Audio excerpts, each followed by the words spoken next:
आज हम कहानी सुनेंगे किसकी, मूर्ख मित्र और राजा की। ठीक है, ठीक है बच्चों, बोलो ना। ठीक है।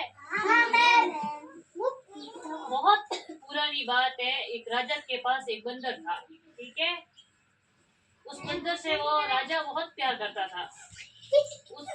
उसने बंदर को अपना निजी तलवार देकर अंगरक्षक बना लिया था कि तू मेरी रक्षा करेगा। ठीक है, पर बंदर वफादार तो था, पर उसकी बुद्धि नहीं थी, इतना दिमाग नहीं था उसके अंदर। ठीक है, एक दिन राजा अपने महल में ना अपने कक्ष में सो रहा था।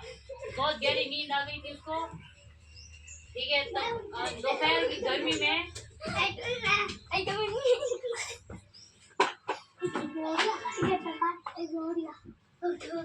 मैं कहानी सुनाऊं, चुपचाप सुनो।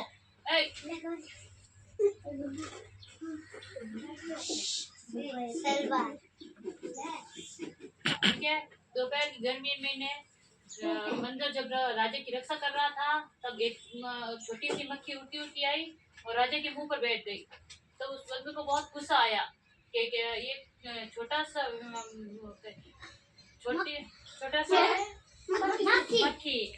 मक्खी उस राजा के चेहरे पर कैसे बैठ सकती है, यानी कि मेरे स्वामी के चेहरे पर क्यों बैठी है वो। उस बंदर को बहुत गुस्सा आया, उसने अपनी म्यान से तलवार निकाली और सीधा मक्खी पर वार कर दिया। ठीक है, मक्खी तो उड़ गई, पर सीधा तलवार का सीधा वार किस पे हुआ? गर्दन पे। इसीलिए राजा की वहीं पे मृत्यु हो गई। राजा उस बंदर से बहुत प्यार करता था, पर उसकी बंदर की बुद्धि नहीं थी इतनी। ठीक है ना, तो हमें इससे क्या शिक्षा मिलती है, इस कहानी से क्या शिक्षा मिलती है? अच्छी शिक्षा तो मिलती है कि हमें कैसे मित्र बनाने चाहिए, जो समझदार हो या बुद्धिहीन हो, इसमें दिमाग नहीं हो। बताओ तुम लोग कैसे कैसे मित्र बनाने चाहिए? अच्छे मित्र बनाने चाहिए, मूर्ख मित्र नहीं बनाने चाहिए। ठीक है, समझदार मित्र बनाने चाहिए। कभी इसी दिन ये दोनों बच्चे कहीं दोस्ती कर ले, फिर ये मूर्ख निकले, इसने पक्की दोस्ती में इसका सहकार दिया, तो क्या होगा?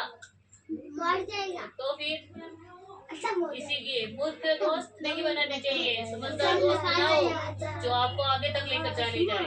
ठीक है,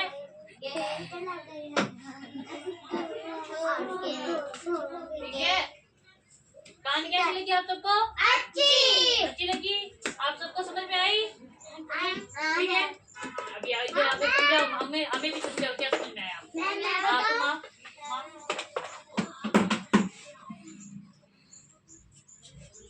तो क्या समझ में आया,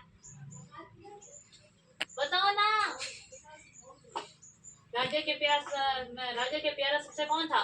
बंदर। हाँ, बंदर में दिमाग था कि नहीं था? नहीं था। तभी तो उसने राजा की गर्दन काटी, था तो थोड़ी ना काटता। ठीक है, तुम जाके बैठो। और कोई आएगा? हाँ,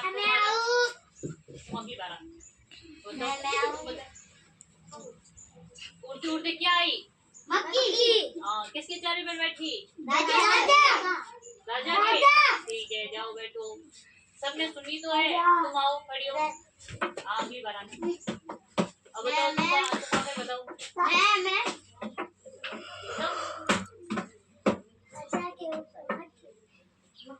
राजा ने अपना अंगरक्षक किसको चुना? बंदर। राजा बंदर से बहुत प्यार करता था, इसलिए उसने अंगरक्षक चुना। ठीक है, जाके बैठ। और कोई आएगा तो वहाँ खड़ा हो। तुम आगे जोर से बोलो, क्या समझ में आया? बोलो नहीं।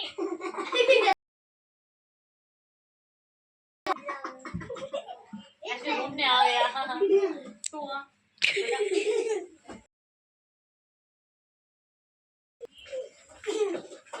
क्या समझ में आया?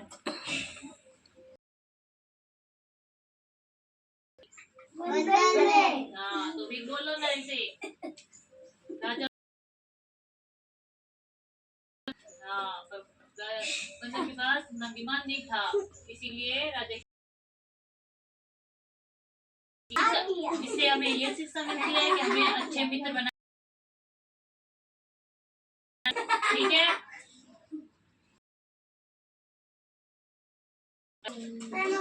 इधर मेरी